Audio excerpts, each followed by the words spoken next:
The massive alien ships appeared without warning. One moment, Earth's skies were clear. The next, 12 dark vessels hung in orbit like giant metal mountains. They blocked satellites and cast shadows over cities even in daylight. Captain Allison Reeves stood on the bridge of the Defiance, Earth's newest warship. Her hands gripped the command rail as she stared at the main screen. The alien ships were at least 50 times larger than her vessel. "Status report," she said. Her voice remained calm despite the fear in her chest. Lieutenant Paul Garcia looked up from his station. "All systems ready, Captain. Weapons charged. Shields at maximum." Allison nodded. The Defiance was humanity's best hope. A ship built with new technology meant for peaceful exploration. Now it would face an unknown enemy. "Any response to our messages?" she asked. Communications Officer Kate Winters shook her head. "Nothing yet, Captain. We've tried all frequencies." The silence from the alien vessels felt worse than any threat. Humanity had dreamed of first contact for centuries. No one had expected it to feel like this, like standing in the shadow of a storm. On Earth, at the United Nations Space Command in Geneva, Dr. Ryan Mitchell rushed through crowded hallways. Screens everywhere showed the alien ships. People stood, frozen, watching with wide eyes and pale faces. Ryan clutched his tablet computer. As Earth's leading xenolinguist, an expert in potential alien languages, this moment was what he had trained for his entire life. General William Harding met him at the command center door. "Tell me you have something, Doctor." "I might," Ryan said. "Their ships are broadcasting, but not in any way we expected. It's not radio. It's something else. Patterns in radiation that repeat." Inside the command center, world leaders gathered around screens. President Laura Chen of the North American Alliance stood at the center. "Dr. Mitchell," she said when she saw Ryan, "what are we dealing with?" Before Ryan could answer, every screen in the room changed. A face appeared, at least they thought it was a face. It had 3 glowing eyes arranged in a triangle. Its skin looked like polished metal with patterns flowing across it like water. A voice spoke. It sounded like breaking glass mixed with deep thunder. "Humans of Earth. We are the Vasari Empire, rulers of the galactic hegemony. Your world is now under our protection. Surrender your military forces, accept our guidance, resist and face extinction." The message repeated in 20 different human languages. In the silence that followed, Ryan typed furiously on his tablet. "The translation is too perfect," he whispered. "They've been watching us for a long time." Above Earth, Captain Reeves received the same message on the Defiance. "Orders, Captain?" Lieutenant Garcia asked. Allison's communicator beeped with a message from Earth Command. "Maintain position. Do not engage. Await further instructions." She understood the order. The Defiance was just one ship. Fighting would be suicide. Then her tactical officer spoke up. "Captain, one of the alien vessels is moving toward Space Station Liberty. 5,000 civilians are on board." Allison watched the screen as the massive ship approached the International Space Station. A strange light began to glow at the front of the alien vessel. "They're charging weapons," Garcia said. The next minutes happened in slow motion for Allison. The alien ship fired. Space Station Liberty exploded in silent fire. 5,000 lives ended in seconds. "Captain," Garcia said, his voice shaking. "Orders?" Allison closed her eyes for one moment. When she opened them, her decision was made. All power to engines. Set intercept course with the alien vessel. Charge main cannon. Captain Earth Command ordered. "I know what they ordered, but we just watched 5,000 people die. We are humanity's defenders. If we do nothing, millions more will die." Allison took her command seat. "Send this message to all Earth forces. The Empire has shown its true intentions. We fight, not because we can win, but because we must show them humanity will not submit without a fight." The Defiance moved forward, a tiny ship against the massive alien vessel. On Earth, Ryan Mitchell worked with a team of linguists and computer experts. The alien message contained more than words. Hidden inside were data packets, information about the galactic hegemony. This isn't a negotiation, Ryan told President Chen. Their language doesn't even have words for equal or ally. They only understand masters and slaves. So what are our options? The president asked. Ryan pointed to his findings. Their message calls us resource life forms. They don't see us as intelligent beings. We're just animals to them, to be used. Can we communicate with them? Make them understand we're intelligent? Ryan shook his head. They've studied us. They know we're intelligent. They just don't care. In their empire, newer species serve older ones.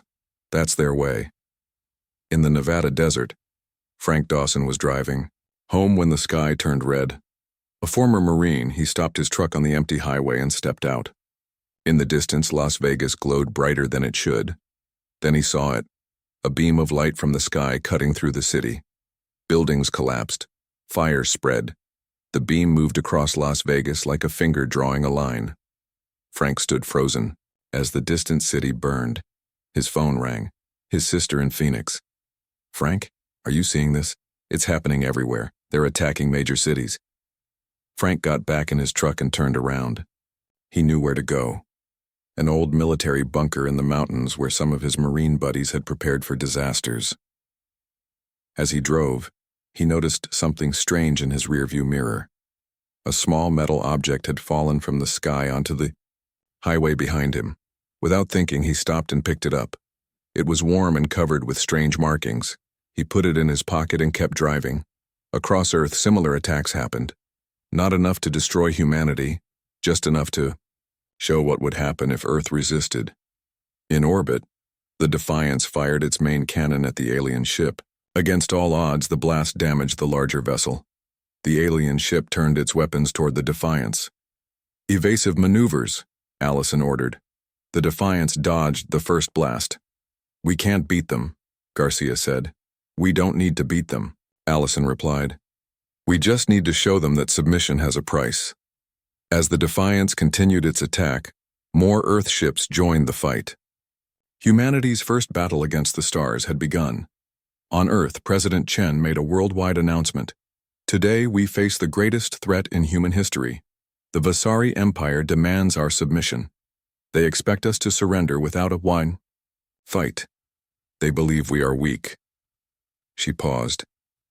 They are wrong. Humanity will never submit to tyranny. Not from Earth, not from the stars.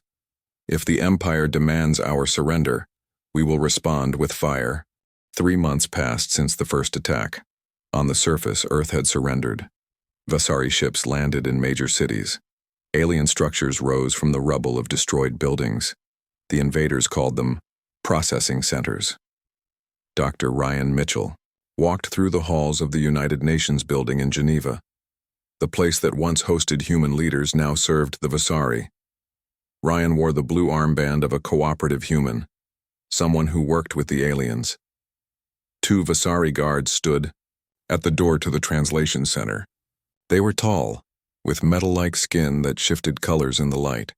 Their 3 eyes followed Ryan as he approached. Translator Mitchell reporting for duty, he said, keeping his eyes down. The Vasari didn't like when humans looked directly at them. The door opened. Inside, other human translators worked at stations around a central Vasari commander. Ryan took his seat and put on his headset. His job was to help the Vasari understand human communications they intercepted. But Ryan had a secret. His real mission was to gather information. Every day he learned more about the Vasari and their plans for Earth. Today, he translated a conversation between 2 Vasari scientists. What he heard made his blood run cold. The human specimens show unusual neural patterns during problem solving, one scientist said. The trait appears strongest when they face danger or pressure. Excellent, the other replied. Harvest operations can begin next week. Extraction facilities are ready. Ryan knew what this meant. The Vasari weren't just here for Earth's resources. They wanted something from human brains. And extraction didn't sound like a process anyone would survive. After his shift, Ryan walked to his small apartment. Once inside, he went to the bathroom, turned on the shower, and pulled out a hidden device. It looked like a normal watch but could send encrypted messages that the Vasari couldn't detect. Phoenix to nest, he typed. Harvest begins in 1 week. Time running out. The reply came quickly. Message received, stay safe, Defiance lives. Far from Earth, hidden in the asteroid belt between Mars and Jupiter, Captain Allison Reeves stood on the bridge of the Defiance. The ship looked different now, battle-scarred and modified with salvaged parts. Around it floated 20 smaller vessels, a mix of military ships that escaped Earth and converted mining ships. Allison studied a holographic map showing Vasari supply ships moving between Earth and Mars. The aliens had begun mining operations on the Red Planet. Their pattern is consistent, she said to her officers. Every 72 hours, 3 supply ships make the journey with minimal escort. Lieutenant Garcia, now her second-in-command, nodded. Our hit-and-run tactics are working. They don't expect resistance out here. What about the message from Phoenix? Asked Kate Winters, who now handled both communications and intelligence. If the Vasari are starting these extractions next week, we need to accelerate our plans, Allison said. Contact all resistance cells on Earth. Operation Firestorm begins in 5 days.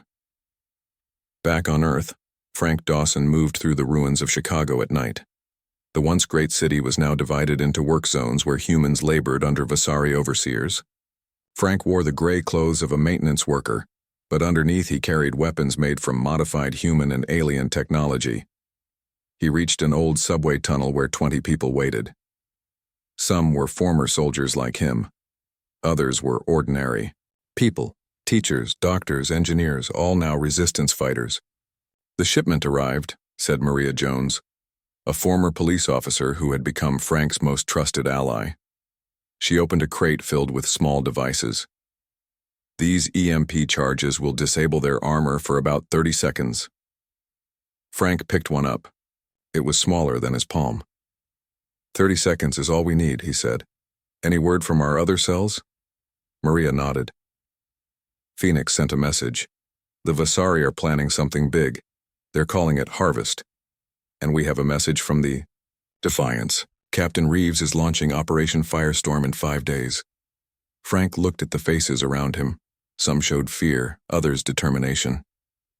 Then we have work to do, he said. Maria, take your team to the North Side Processing Center. Map all entrances and guard positions. Ben, your group needs to cut power to the east sector on the night of the operation. He pulled out the strange metal object he had found on the highway 3 months ago. They had discovered it was a Vasari data storage device containing maps of their bases on Earth. This is our chance to show the Vasari that taking Earth won't be as easy as they thought. In orbit, aboard the massive Vasari command ship, Commander Zantakor reviewed reports from Earth. The alien's 3 eyes narrowed as he studied the data. 17 supply ships lost in the asteroid belt, he said to his second-in-command.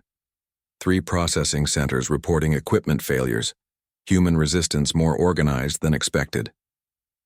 They are primitive, his officer replied. They have no chance against our technology. Zantakor made a sound like grinding metal, a Vasari laugh. Do not underestimate these humans. Their surrender came too easily. He brought up a display showing the location of all Vasari forces on Earth. Double security at all extraction facilities. The first harvest must proceed as planned. On the outskirts of what was once Baltimore, Lisa Ortiz worked in an abandoned laboratory.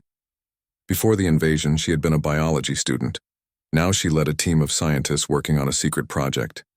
The cultures are growing faster than expected, said her colleague, Dr. Alan West. He pointed to containers filled with a blue-green substance. The bacteria reproduce rapidly in the presence of Vasari biological material. Lisa examined the samples under a microscope. And they have no effect on human or Earth tissues? None, Dr. West confirmed. They only target the specific compounds in Vasari environmental systems. Lisa straightened up.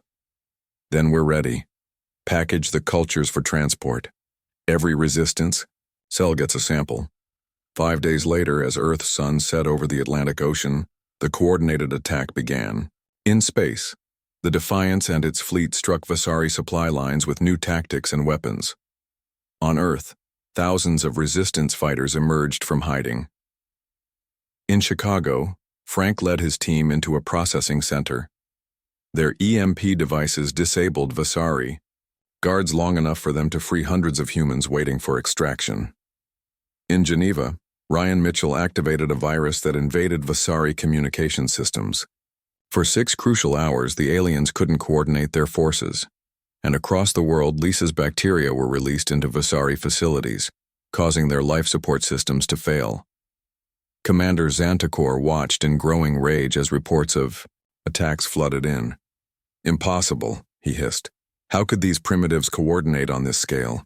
He sent an emergency message to the Vasari homeworld requesting reinforcements. The reply came hours later, and it wasn't what he expected. "Continue harvest operations with available forces. No additional ships can be sent at this time. The High Council has other priorities." Xantakor stared at the message in disbelief. Didn't they understand what was happening? Humanity wasn't surrendering, they were just beginning to fight. 1 year had passed since the Vasari arrived on Earth. What began as small acts of resistance had grown into a global movement.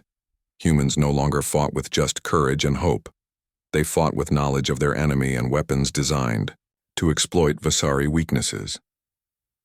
In the hidden command center beneath the ruins of Denver, military leaders from around the world gathered. Maps showed Vasari strongholds in red and liberated areas in blue. 1 year ago, the map was almost all red. Now, large patches of blue spread across every continent. Dr. Ryan Mitchell stood before the assembled leaders. He looked different from the academic he once was. His face was thinner, his eyes harder. "The blindfold virus is ready," he said. "When deployed, it will disrupt Vasari targeting systems in Earth's atmosphere for approximately 6 hours. General Maria Bell, the new head of Earth's United Military Forces, nodded. 6 hours to hit all primary targets. She turned to the other commanders. "What's the status of our ground forces?" "The Asian Coalition can strike these 5 processing centers," said Commander Wei. He pointed to locations across China and Russia. "European forces are ready to take back Paris and Berlin," reported Colonel Schmidt.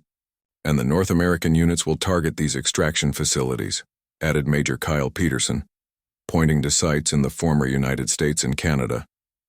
General Bell looked at the faces around her. "This is the largest coordinated attack since the invasion. If it succeeds, we push the Vasari back to their orbital stations." From the back of the room, Frank Dawson spoke up. "What about civilian casualties? These facilities are in populated areas." "Our teams have been evacuating people for weeks," General Bell said. "But yes, there will be losses. The Vasari know we're coming." In orbit, aboard her ship Defiance, Captain Allison Reeves prepared for her part in the operation. Her small fleet had grown to over 50 vessels, a mix of repurposed civilian ships and captured Vasari scouts. "Final checks complete," reported Lieutenant Garcia. "All ships report ready for jump." Allison nodded. "On my mark, begin Operation Hammerfall."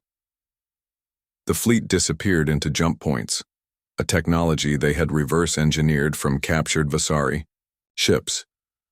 They would reappear directly above key Vasari orbital platforms. In what was once California, Lisa Ortiz supervised the loading of special containers onto military transports. Each contained her refined bacterial weapon, now called Breath Stealer by the Resistance. "Remember," she told the soldiers, "release these into the air filtration systems. The bacteria will multiply and disable their life support without harming humans." Dr. Alan West approached her with a tablet. "Latest lab results," he said. "The new strain works twice as fast and affects their battle armor too." Lisa took the tablet. "Let's hope it's enough." At precisely noon Greenwich time, Ryan Mitchell activated the blindfold virus from his hidden station in Geneva. Across Earth, Vasari systems began to fail. Their ship's sensors showed phantom targets or nothing at all. In orbit, Allison Reeves gave the order. "All ships, attack formation, target their weapon systems first." The human fleet appeared around key Vasari platforms. The alien vessels, blind to their approach until too late, took heavy damage in the first minutes. On Earth, Resistance forces struck processing centers and extraction facilities simultaneously. Frank Dawson led a team into the Chicago complex, where thousands of humans were held for neural harvesting. "West corridor clear," reported Maria Jones through his earpiece. Frank moved his team forward. The Vasari guards, confused by failing systems, fell quickly to the new weapons the Resistance had developed. "Central chamber ahead," Frank said to his team. "Remember, save as many as you can." They breached the doors to find hundreds of humans in stasis pods. Medical equipment stood ready to extract their neural patterns. Frank felt rage rise in his chest but kept focused. "Start the evacuation," he ordered. "Plant charges on all equipment." Across the world, similar scenes played out as humanity struck back with organized precision. In the main Vasari command ship, Commander Zantakor struggled to understand the flood of emergency reports. "All ground forces report system failures," his second-in-command said. "Orbital platforms under heavy attack, ground bases surrounded." Zantakor slammed his fist down, cracking the metal console. How? How could these primitives coordinate such an attack? A communication officer approached. "Commander, message from the High Council." The message was brief. "Extraction operation. Failed. Cut losses. Withdraw to defensive positions. Reinforcements delayed indefinitely." Zantakor stared at the message. The mighty Vasari Empire, with technology thousands of years more advanced than Earth's, was being pushed back by what they had considered primitive beings. "Prepare my shuttle," he ordered. "I will take personal command of the defense of Prime Facility 1. His second-in-command looked shocked. "Commander, the risk is necessary," Zantakor finished. "These humans have proven more dangerous than anticipated. I will not be remembered as the commander who lost Earth." At the North American Command Center, General Bell received the updates. "Vasari forces in retreat across 57% of targets," she announced. "Orbital platforms disabled or captured in 32 locations." A cheer went up from the staff, but Ryan Mitchell remained cautious. "They're falling back to their largest facilities. They're consolidating, not surrendering." "Agreed," said General Bell. "All forces maintain pressure. Do not allow them to regroup." In orbit, Allison Reeves watched as Vasari ships retreated from Earth orbit to defensive positions around the moon. "We've pushed them back," said Lieutenant Garcia. "Should we pursue?" Allison studied the tactical display. "No. Their lunar base is too heavily defended. We've achieved our objectives here." She opened a channel to all ships. "Well done, everyone. Earth orbit is ours again." The victory, while significant, wasn't complete. The Vasari still held their lunar base and several major facilities on Earth. But for the first time, humans controlled most of their own planet again. In what remained of Washington, D.C., resistance leaders met to discuss next steps. Frank Dawson reported on the ground campaign. "We've liberated over 10 million people from processing centers," he said. "But we found evidence they managed to complete neural extraction on thousands before we stopped them." Ryan Mitchell nodded grimly. "The data we recovered confirms it. They were looking for something specific in human brains, our capacity for what they call adaptive cognition under pressure." "In simple terms?" asked General Bell. "Our ability to think creatively when faced with impossible odds," Ryan explained. "It's something the Vasari lost long ago. Their technology advanced, but their minds became rigid, predictable." Lisa Ortiz added, "Which explains why they've been unable to counter our constantly changing tactics." The meeting was interrupted by an emergency broadcast. Commander Zantakor's face appeared on all screens across Earth, his final attempt to break human resolve. "People of Earth," the Vasari commander said, "your resistance is impressive but futile. The hegemony spans 1,000 worlds. Your planet is but one. Surrender now, and we will be merciful. Continue to fight, and we will return with a force that will turn your world to ash." When the broadcast ended, silence filled the room. Then Frank Dawson spoke. "That didn't sound like someone winning a war." General Bell nodded. "It sounded like someone trying to save face." She turned to the others. "We've hurt them, Now we finish this. Ryan, find their weaknesses. Lisa, improve your weapons. Frank, prepare your ground forces. She looked at the map of Earth, now mostly blue. The Vasari thought they found an easy conquest. Instead, they found humanity, and we responded with fire. 2 years had passed since the Vasari first appeared in Earth's skies. The war had changed both the planet and its people. Cities lay in ruins, but new structures rose in their place. Buildings that combined human design with recovered alien technology. Captain Allison Reeves, now Admiral Reeves, stood on the observation deck of the space station Sentinel. The station orbited Earth, built from parts of captured Vasari vessels. Through the viewing window, she watched her fleet prepare for the most daring mission yet. "Admiral," Lieutenant Garcia said as he approached. "All ships report ready for the lunar assault." Allison nodded. "And the new weapons?" "Installed and tested. On all frontline vessels," Garcia replied. "Dr. Mitchell's team says they can penetrate Vasari shields at 60% efficiency." "It will have to be enough," Allison said. The lunar base was the Vasari's last major stronghold in Earth's vicinity.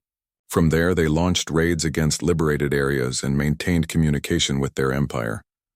On Earth, in the rebuilt command center in London, Dr. Ryan Mitchell worked with a team of scientists and engineers. Screens around them displayed Vasari technology they had captured and reverse-engineered. "The disruption field is stable," he told General Bell, who watched from a nearby console. "When activated, it should block their faster-than-light communications for at least 12 hours. 12 hours to take the lunar base and cut them off from their empire," General Bell said. "Admiral Reeves will begin the assault at 0600 tomorrow." Ryan looked troubled. "We intercepted a message from Commander Xantakor to his homeworld. He's requesting permission to use something called Planet Killer Protocols." General Bell's expression darkened. "Did they approve his request?" "We don't know yet," Ryan said. "But if they're considering it, then tomorrow's attack becomes even more critical." General Bell finished. She activated the Global Command Network. "All Earth forces, prepare for Operation Moonfall. This ends tomorrow." In what was once Moscow, Frank Dawson led training for the newest members of the Resistance. The recruits practiced with weapons that combined human firearms with Vasari energy technology. "Remember," Frank told them, "aim for the joints in their armor.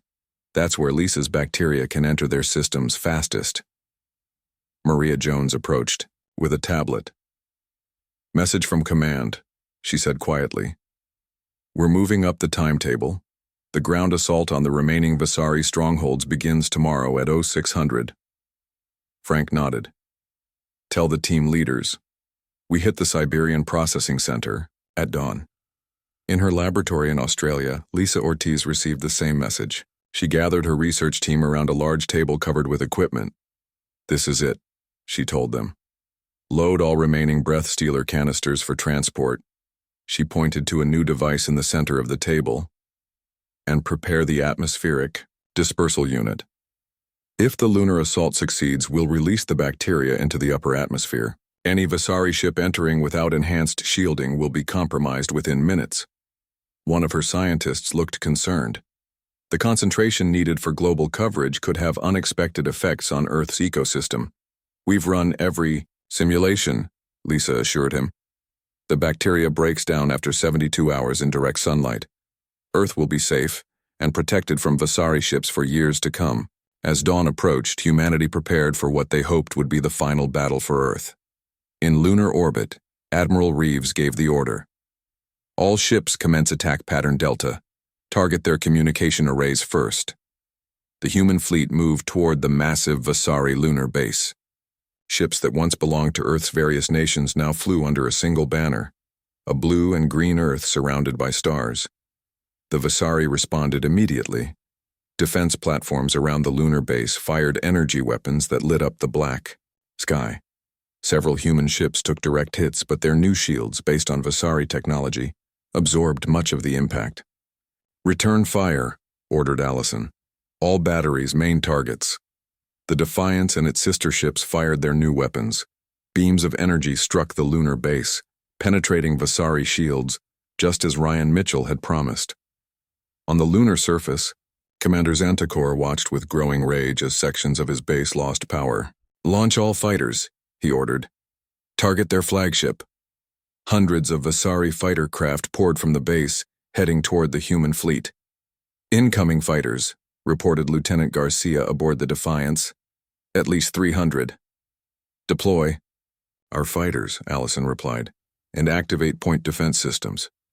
The space around the moon became a chaotic battlefield, as human and Vasari ships engaged in the largest battle of the war. On Earth, Frank Dawson led the assault on the Siberian Processing Center. His forces had grown more professional over the past 2 years, using tactics specifically designed to counter Vasari strengths. "Team 1, deploy EMP devices," he ordered through his communication link. "Team 2, stand by with breath stealers." The EMP devices detonated, temporarily disabling Vasari systems. Team 2 moved in, releasing Lisa's bacterial weapon into the facility's air system. Within minutes, Vasari soldiers began to collapse as their breathing equipment failed. "Central control room ahead," reported Maria Jones, who led Team 3. "Heavy resistance." "I'm on my way," Frank replied. He led a squad through the disabled security doors. Inside the control room, they found what they were looking for: a direct communication link to the lunar base. "Set up the transmitter," Frank ordered. "Dr. Mitchell needs access to their network." In London, Ryan Mitchell received the signal. "We're in," he told General Bell, "accessing their lunar network now." His fingers flew across the keyboard as he navigated the alien systems. "I found their command protocols, initiating the disruption field." Across Earth, similar assaults struck the remaining Vasari strongholds. Humanity had learned to fight as one, coordinating attacks with precision that shocked their alien enemies. In lunar orbit, the battle reached its peak. Human ships had taken losses, but the Vasari defenses were failing. "Admiral," called Lieutenant Garcia, "the base's main shields are down." Allison saw their opportunity. "All ships focus fire on these coordinates." She highlighted the base's power core. "This is our chance to end this." The human fleet concentrated their attack. The lunar base's remaining defenses crumbled under the combined assault. Inside, Commander Xantakor received the message he had been waiting for. The Vasari High Council had approved his request to use the planet-killer weapons. "Prepare the singularity device," he ordered. "If we cannot have Earth, no one will." His officers moved to comply, but then stopped as alarms blared throughout the base. "What's happening?" demanded Xantakor. "Our systems are being accessed externally," replied a Vasari technician. "Commands are being overridden." On Earth, Ryan Mitchell smiled grimly as his hack succeeded. "I've locked out their weapon systems," he told General Bell. "They can't activate anything without our permission now." In the lunar base, Commander Xantakor received one final message, not from his empire, but from humanity. Admiral Reeves's face appeared on his screen. "Commander Xantakor, your base is surrounded. Your remaining forces on Earth have been neutralized. Surrender now, and we will allow your people to leave our solar system." Xantakor stared at the human female who had defeated him. "You think this is victory?" he said. "This is merely one battle. The Vasari Empire spans galaxies. We will return with a force that will—" "We've heard this speech before," Allison interrupted, "but here's something you should know. We've studied your technology. We've learned how your empire communicates across space. And thanks to Dr. Mitchell, we now control those communication channels." She leaned closer to the screen. "Right now, every world in your empire is receiving data about how a primitive species defeated the mighty Vasari. How humans not only survived, but adapted your own technology to defeat you." For the first time, doubt showed in Xantakor's 3 eyes. "You have 1 hour to surrender," Allison continued. "After that, we take the base by force, and we won't be as merciful as we are now." The transmission ended. Commander Xantakor looked around at his damaged command center, at the officers who waited for his orders. For the first time in his long life, a Vasari commander considered surrender. 3 years after the Vasari first arrived on Earth, humanity celebrated its hard-won freedom. The lunar battle had ended with Commander Zantakor's surrender. Most Vasari forces retreated from the solar system, leaving behind technology and knowledge that changed human civilization forever. On a clear spring morning, Admiral Allison Reeves stood on a platform in the newly rebuilt Geneva. Behind her, the United Earth Government building rose, a structure that combined classical human architecture with Vasari materials that would last for centuries. Thousands of people gathered to hear her speak. Screens broadcast the event to billions more across the planet. 3 years ago, Allison began, alien ships appeared in our skies. They expected us to surrender without a fight. They saw us as resources to be harvested, not as equals. She paused. They were wrong. The crowd cheered. Humanity paid a terrible price for our freedom. We lost cities. We lost friends and family. But we never lost hope. And we never surrendered. In the front row, Dr. Ryan Mitchell watched with pride. Next to him sat Frank Dawson and Lisa Ortiz. The three of them, along with Allison, had become symbols of Earth's resistance. We fought not just with weapons, Allison continued, but with our greatest strength, our ability to adapt, to think creatively when faced with impossible odds.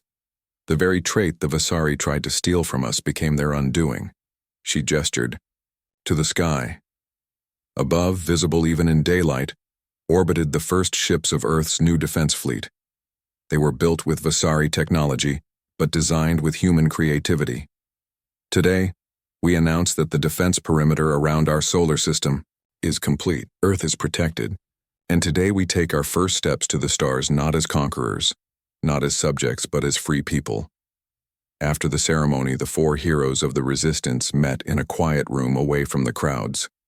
The lunar base is fully operational. Ryan reported. We've deciphered about 60% of the Vasari database. Their star maps alone will advance our exploration by centuries. Lisa nodded. And my team has developed medical applications from their technology. The new treatments can heal injuries that were fatal just 3 years ago. Frank looked out the window at the rebuilt city. What about the defense systems? The Vasari commander threatened they would return. The defense grid is active, Allison assured him. Lisa's bacteria protects our atmosphere, and we've established early warning stations as far out as Pluto's orbit. We'll have warning if they return. Ryan's tablet beeped. He looked down at it, with a frown. Speaking of warnings, we've detected a transmission. It's on Vasari frequencies, but it's not from the Vasari. The others gathered around as Ryan played the message. The language was alien, but somehow different from the Vasari tongue. I can translate it, Ryan said, typing commands. It's coming from a system about 20 light-years away. The translation appeared on screen. To the defenders of Earth, we have received your message about resistance against the Vasari Empire. Our world also faces their expansion. We request communication and possible alliance. The 4 looked at each other in silence. Then Frank spoke. We're not alone. The Vasari mentioned a hegemony, many species under their control, Lisa said. Perhaps not all of them are willing subjects. Allison nodded slowly. Ryan, can you respond to them? Yes. The Vasari communication technology we captured can reach them. Tell them Earth stands ready to ally with any world that values freedom, Allison said. The Vasari thought they found an easy conquest here. Instead, they created a new enemy, and perhaps new allies for other worlds they've tried to conquer. 6 months later, Allison stood on the bridge of a new ship, larger and more advanced than the Defiance. It was named Humanity, and it would carry Earth's first diplomatic mission to the stars. All systems ready, Admiral, reported Lieutenant Garcia. Allison nodded. Begin departure sequence. On the main screen, Earth grew smaller as the ship moved away from orbit. Ryan Mitchell joined her at the viewing window. Nervous? He asked. Allison smiled. A little. We're making history. The first human diplomatic mission to another star system. The first of many, Ryan said. Our new allies have provided information about a dozen worlds questioning Vasari rule. If we can unite them, Then the Empire will face something they never expected, a coalition of lesser species demanding freedom. In his private quarters aboard the ship, Frank Dawson reviewed security protocols. After leading ground forces during the war, he now commanded the security team for the diplomatic mission. The lessons of the past 3 years had prepared him for defending humans among the stars. In her laboratory section, Lisa Ortiz continued her research. The exchange of medical knowledge with their new alien allies promised advances that could eliminate most human diseases within a decade.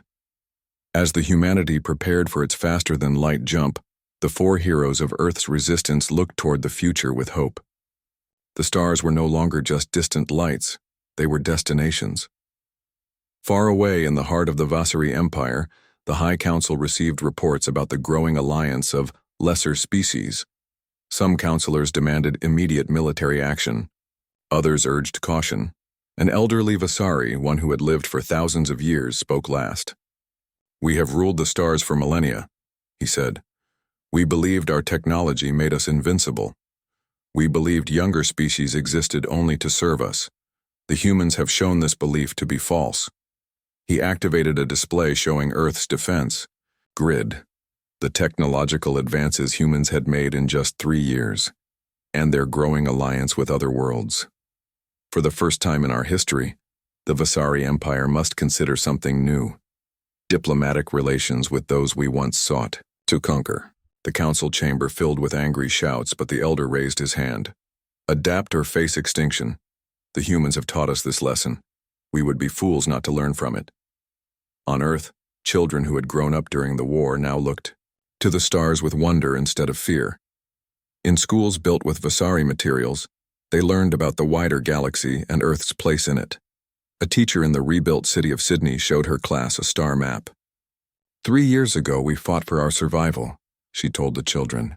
"Today we reach out to new friends across the stars." A young boy raised his hand. "Miss, why did we win when the Vasari were so much stronger?" The teacher smiled. "Because technology alone doesn't determine victory. When the Vasari ordered Earth to submit, humanity responded with more than just fire. We responded with courage, creativity, and determination, the very things that make us human." Outside the classroom window, a new city gleamed in the sunlight. And above, barely visible in the blue sky, ships came and went from Earth, carrying humans to the stars not as conquerors or subjects, but as explorers and allies to other free worlds across the galaxy.